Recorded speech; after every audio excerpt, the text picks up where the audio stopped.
There's a specific kind of terror that arrives when the structure of your life begins to collapse. You know the moment. The phone call that changes everything. The diagnosis. The betrayal. The sudden loss. The economic crash. The relationship ending. The career imploding. In that moment, your mind does something strange. It races in every direction at once, trying to grasp something solid, some handle to hold on to, while everything you thought was stable reveals itself as temporary, fragile, built on sand. Most people, when they encounter this collapse, believe they're experiencing something unique, something unprecedented. They think, this shouldn't be happening. Not to me, not now, not like this. And in that belief, in that resistance to what is, they create a second layer of suffering, far worse than the original crisis. The Stoics, 2,000 years ago, understood something that modern psychology is only beginning to rediscover. The collapse isn't the problem. Your relationship to the collapse is the problem. Marcus Aurelius wrote his Meditations while governing an empire that was literally falling apart. Plague, war, betrayal, economic crisis, the death of children, he faced catastrophes that would break most people. Yet his writings don't read like the desperate scribblings of a man in crisis. They read like the calm observations of someone who discovered something fundamental about how the human mind works under pressure. He'd found a way to remain psychologically intact while his external world disintegrated. The Stoics weren't philosophers in the modern academic sense, people theorizing about abstract ideas in comfortable universities. They were practitioners developing a psychology of catastrophe, a mental technology for maintaining inner stability when external stability was impossible. Epictetus was a slave who watched his leg be broken by his master. Seneca lived under the constant threat of execution by an erratic emperor, and eventually faced that execution. These weren't people speculating about suffering. They were people discovering how to remain human inside it. What they found challenges everything we've been taught about how to handle crisis. We're told to think positive, to hope for the best, to believe everything will work out. The Stoics said something radically different. They said, expect the worst. Visualize it. Familiarize yourself with loss, with pain, with collapse.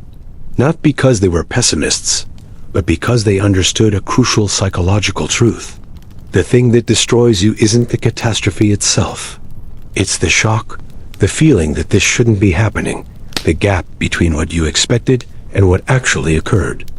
Imagine two people facing the same crisis. Let's say the sudden loss of their job. The first person built their entire identity around that job.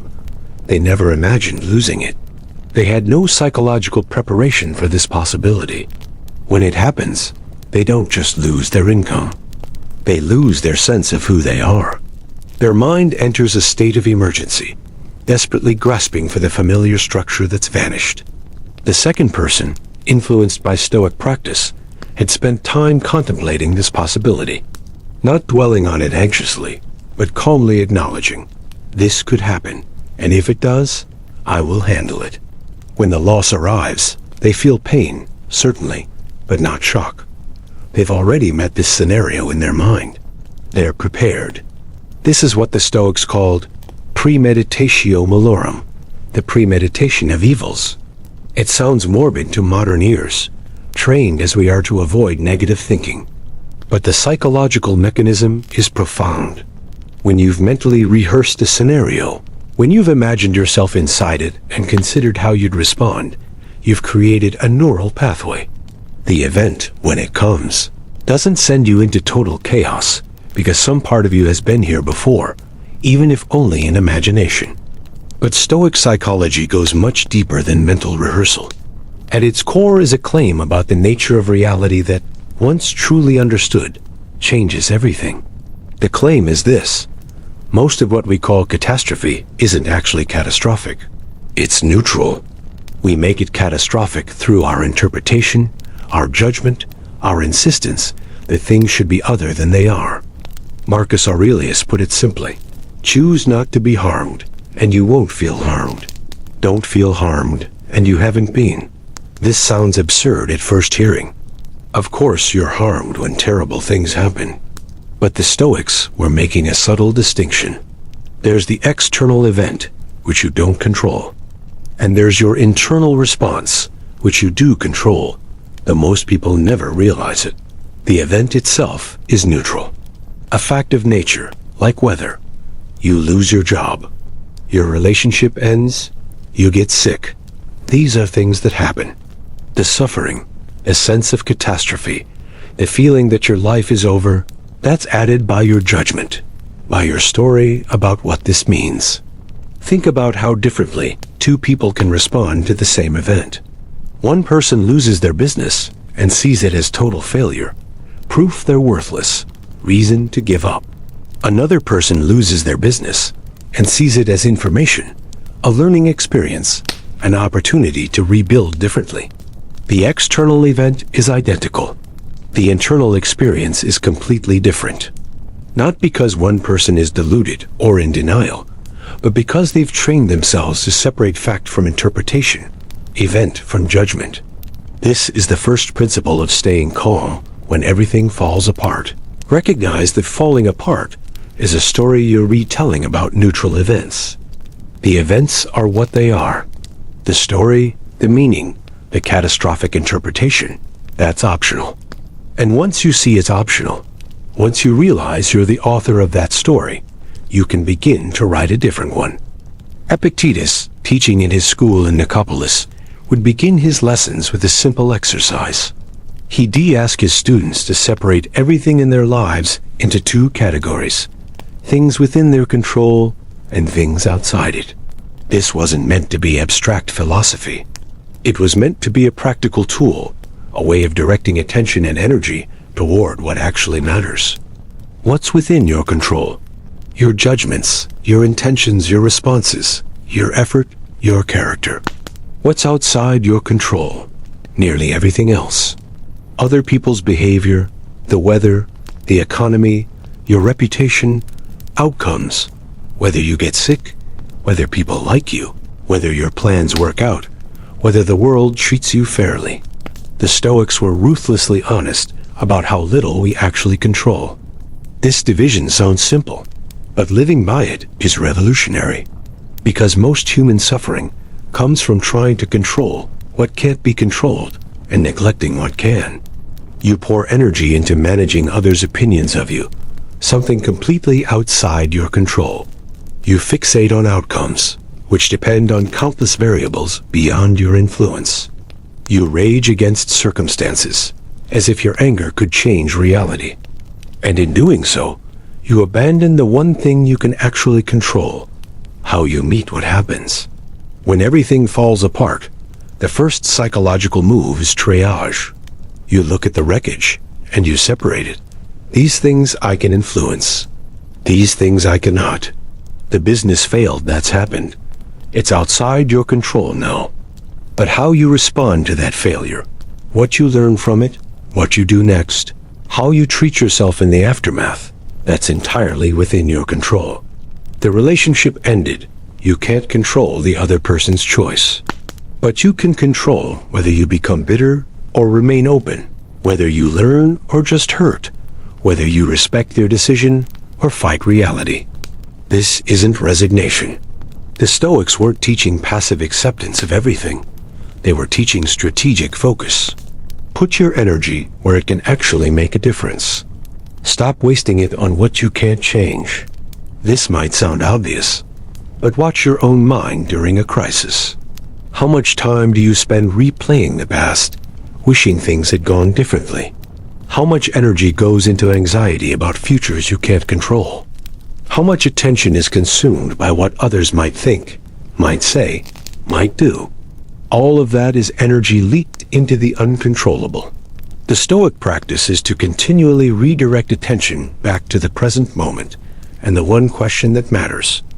Given what is, what's the best response available to me right now? Not what should have happened, not what you wish would happen. What is and what response is within your power? Marcus Aurelius, in the middle of military campaigns, plague, political intrigue, would write reminders to himself. You have power over your mind, not outside events. Realize this, and you will find strength. He was governing an empire, dealing with crises most of us can't imagine, and his primary psychological work was returning to this simple distinction. This is what I control. This is what I don't. Let me focus on the former and accept the latter. But acceptance doesn't mean liking it. This is crucial. The Stoics weren't teaching that you should feel happy about catastrophe or pretend everything is fine. They were teaching something more subtle. Acknowledge reality exactly as it is, without the added suffering of wishing it were different. This is happening. I don't like it. I might even hate it. But it is happening, and resisting that fact only creates additional pain. There is a psychological mechanism at work here that modern therapy has rediscovered under different names. Radical acceptance, willing what is, loving what is. The mechanism is this. When you stop fighting reality, when you stop arguing with what has already happened, your nervous system can finally settle. The constant emergency state, the frantic mental searching for escape, can quiet. And in that quieting, clarity emerges. You can think again. You can respond rather than react. You can find the narrow path forward that exists even in catastrophe. Seneca described this as learning to want what happens. Not in some mystical sense, but psychologically. The universe operates according to its own logic, completely indifferent to your preferences. Things happen, wanted or unwanted. The person who suffers most is the one who fights this, who insists reality should conform to their desires. The person who suffers least is the one who can meet reality on its own terms and work with what is rather than what should be. This requires a profound shift in how you relate to control. Most people, when crisis hits, try to control more. They grasp, manipulate, force, desperately trying to make things go back to how they were or jump to how they want them to be. The Stoic move is the opposite. You release control of what you can't control, and in doing so, you discover real power in what you can. What you can control, always, is your character, how you show up, who you are in the face of what happens. You can control whether you remain honest when lies would be easier, whether you're generous when you could be bitter, whether you're courageous when you could collapse, whether you use the catastrophe to become more of who you want to be or less.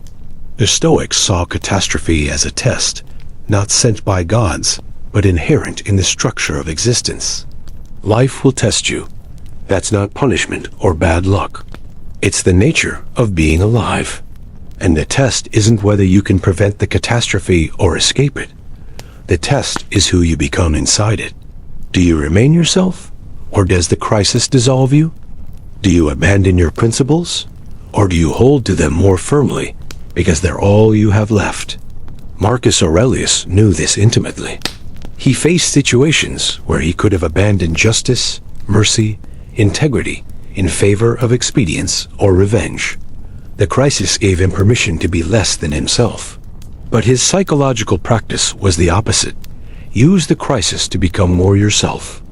Let the pressure clarify what matters. Let the loss reveal what's essential. Let the catastrophe burn away everything false until only what's real remains. This is the second principle. You can't control what happens, but you have complete control over who you are in relationship to it. And that's not a small thing. That's everything. Because at the end of your life, you won't be measured by what happened to you. You'll be measured by how you met it. There's a letter Seneca wrote to a friend who had just lost everything in a business collapse. You'd expect sympathy, consolation, perhaps advice on how to rebuild. Instead, Seneca wrote something stranger and more useful. He congratulated him. He said, "Now you know what you're made of. Now you discover which parts of your life were real and which were decoration. Now the actual work begins." The Stoics had a perspective on catastrophe that is almost impossible to accept until you've lived through enough of them. They saw collapse not as the end of something good, but as the revelation of what was always true, that job you lost. It was always temporary, always subject to forces beyond your control. You just pretended it was permanent. That relationship that ended, it was always composed of two separate people with separate wills. You just told yourself a story about forever. That health you took for granted, it was always fragile, always one diagnosis away from changing completely. This sounds brutal, but there's a strange mercy in it. Because when you recognize that nothing was ever as secure as you pretended, you stop being shocked when it changes. You stop building your psychological stability on inherently unstable foundations. You stop making your peace of mind dependent on things remaining a certain way, when the one guaranteed feature of existence is that nothing remains a certain way. Impermanence isn't a Buddhist concept the Stoics borrowed. It's an obvious fact they faced directly. Everything changes. Everyone dies. All structures eventually collapse. All empires fall. All bodies age and fail. All relationships transform or end. This isn't pessimism. It's realism. And once you internalize this realism, once you stop pretending otherwise, you become catastrophe-proof in a very specific sense. Not that you won't feel pain. Not that you won't grieve loss. But you won't be destroyed by the fact of loss itself, because you never believed the loss was impossible. Marcus Aurelius practiced this daily. He would contemplate the death of everyone he loved, not morbidly, but as a way of staying psychologically honest. These people I love could die today. This empire I govern could fall. This body I inhabit will eventually fail. By acknowledging these facts regularly, he stripped them of their power to shock him, to shatter his composure when they actually occurred. There's a psychological principle here that modern research on resilience has confirmed. People who handle catastrophe best aren't those who never thought it could happen. They're those who integrated the possibility ahead of time. They're prepared, not with specific plans necessarily, but with psychological flexibility. They haven't built their entire identity on things remaining unchanged, so when change comes, they can adapt. But the Stoics went further than just accepting impermanence. They claimed that catastrophe often reveals opportunities invisible during stability. When everything is comfortable, you coast. You don't question your assumptions. You don't discover what you're capable of. You live according to inherited scripts and social expectations. Then catastrophe arrives and destroys all of that, and suddenly you're forced to think for yourself, to discover inner resources you didn't know you had, to build something new rather than maintaining something old. Epictetus told his students, "Circumstances don't make the man, they reveal him to himself." The comfortable life reveals very little about your actual character. It lets you maintain pleasant illusions about who you are. But catastrophe is a truth teller. It shows you what you actually value, not what you claim to value. It reveals which principles are real and which are just words. It demonstrates whether your calm was genuine inner peace or just the absence of pressure. This is why the Stoics spoke of difficult circumstances as gifts, though they never meant you should seek them out or pretend to enjoy them. They meant that hardship does something ease cannot do. It forces development. A muscle that's never stressed doesn't grow. A person who's never tested doesn't know themselves. Catastrophe is the stress test of character, and while you don't invite it, when it arrives, you can use it. There's a specific practice here, one the Stoics used, and that remains powerful.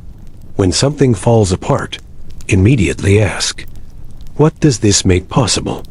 Not in some fake positive way, but genuinely. What was I doing that I can now stop? What was I avoiding that I now must face? What capacity in me was dormant that now needs to wake up? What truth was I ignoring that I now have to acknowledge? Every collapse closes certain doors, but it also opens others. The job loss forces you to consider work you never would have tried. The relationship ending makes space for solitude you needed, but never allowed yourself. The health crisis makes you finally prioritize what matters. The financial collapse forces simplification you knew you needed, but couldn't choose. You wouldn't have chosen these openings voluntarily. But since they're here, you can walk through them. This requires a specific kind of honesty, the ability to see clearly, even when seeing clearly is painful. Most people, when things fall apart, enter a kind of psychological fog. They know things are bad, but they can't quite look directly at how bad. They oscillate between denial and panic. The Stoic practice is different. Look directly, without flinching, without exaggeration, without minimization. See what is. Name it clearly. Then consider what's possible from here. Seneca practiced this through what he called poverty rehearsals. Once a month, he would live as if he'd lost everything. Simple food, rough clothes, minimal comfort. Not to punish himself, but to answer a question. If I lost it all, could I still be okay? And by regularly confirming that yes, he could survive without luxury, without status, without comfort, he removed fear's leverage. The catastrophe he dreaded lost its power because he already lived inside it and discovered it was unfatal. You can do this psychologically, even without the physical rehearsal. Imagine the thing you most fear happening. Really imagine it in detail. Then ask, if that happened, what would I do next? Not in some vague future, but specifically. The first day, the first week. How would I actually handle it? And as you walk yourself through that scenario, you often discover that even your worst-case scenario is survivable. Painful, difficult, unwanted, yes, but survivable. And survivable means not catastrophic, not the end, just hard. The Stoics believed that most of our terror comes from abstract fear, fear of unnamed possibility. But when you make the fear concrete, when you look at it directly and plan for it specifically, it shrinks. It's still real, but it's no longer overwhelming. And in that shrinking, you find your power back. This is the third principle. Catastrophe reveals truth. And truth, however painful initially, is ultimately the foundation of real stability. You can't build anything lasting on illusions. Collapse removes the illusions. And while that's disorienting and painful, it also makes genuine rebuilding possible for the first time. There's a passage in Marcus Aurelius's Meditations where he's clearly exhausted, facing another crisis, another betrayal, another difficulty. And he writes to himself, almost like a mantra, "It's unfortunate that this has happened. No, it's fortunate that this has happened, and I've remained unharmed by it, not shattered by the present or frightened of the future. Because such a thing could have happened to anyone, but not everyone would have remained unharmed." Read that again slowly. He's not denying the difficulty. He's claiming that his response to the difficulty, his ability to remain psychologically intact, to not be destroyed by what's happening, is itself fortunate. His character, tested and holding, is something to be grateful for even in catastrophe. This is the culmination of Stoic psychology. You can't prevent catastrophe. Life guarantees that things will fall apart, probably multiple times. But you can cultivate the kind of character that remains stable when external circumstances aren't. You can build an inner fortress that holds when outer structures collapse. Not through denial or suppression, but through clarity, discipline, and the constant practice of distinguishing between what you control and what you don't. The modern world tells you to build your peace of mind on externals. Get the right job, the right relationship, the right amount of money, the right circumstances, and then you'll be calm. The Stoics said that's backwards. Build your peace of mind on internals, on your character, your principles, your ability to respond well to whatever happens. Then when externals change, as they inevitably will, you remain stable. This requires daily practice. The Stoics didn't think you could just read about these ideas and then apply them during crisis. They knew that catastrophe reveals your actual training, not your theoretical understanding, so they trained. Every day, they practiced separating events from interpretations. They practiced acknowledging what they couldn't control. They practiced sitting with discomfort without immediately trying to escape it. They practiced responding thoughtfully rather than reactively. Marcus Aurelius would begin each day by reminding himself of the difficulties ahead. Today I will meet people who are meddling, ungrateful, arrogant, dishonest, jealous, and surly. Not to make himself miserable, but to prevent shock. To walk into the day prepared for reality rather than hoping for fantasy. And in that preparation, he found peace. Not the peace of everything going well, but the deeper peace of being ready for whatever comes. You can adopt this practice. Each morning, before diving into your day, take 3 minutes. Acknowledge what you can't control about the day ahead. Others' behavior, outcomes, circumstances. Then focus on what you can control. Your effort, your integrity, your kindness, your focus. Set your intention not for everything to go smoothly, but for you to handle whatever arises with character. When crisis does come, the practice is the same but intensified. First, pause. Don't react immediately. Create space between the event and your response. Second, separate fact from interpretation. What actually happened, stripped of your story about what it means. Third, identify what you control in this situation and what you don't. Fourth, choose your response based on your principles, not your panic. This sounds mechanical until you practice it enough that it becomes natural. And it's not a technique you're applying. It's who you've become. Someone who can remain calm, not because nothing ever goes wrong, but because you know how to meet what goes wrong. The Stoics noticed something that neuroscience now confirms. Your brain is plastic, trainable. The patterns you practice become your automatic responses. Most people practice panic, rumination, catastrophic thinking. So when crisis comes, that's what emerges automatically. But if you practice calm assessment, clear thinking, principled response, those become automatic instead. Not because you're suppressing emotion, but because you've trained a different first response. There's profound freedom in this. You realize you're not at the mercy of circumstances.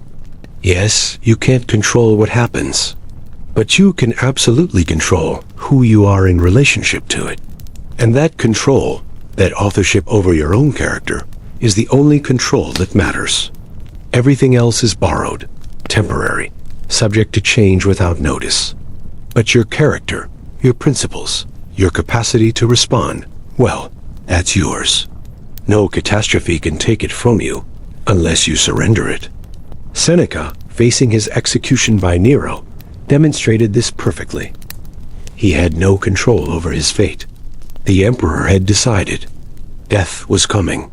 But Seneca had complete control over how he met it. The accounts say he remained calm, consoled his friends, discussed philosophy until the end. The catastrophe was total by external measure. But internally, where it mattered, he remained free. He remained himself. You don't need to face execution to understand the principle.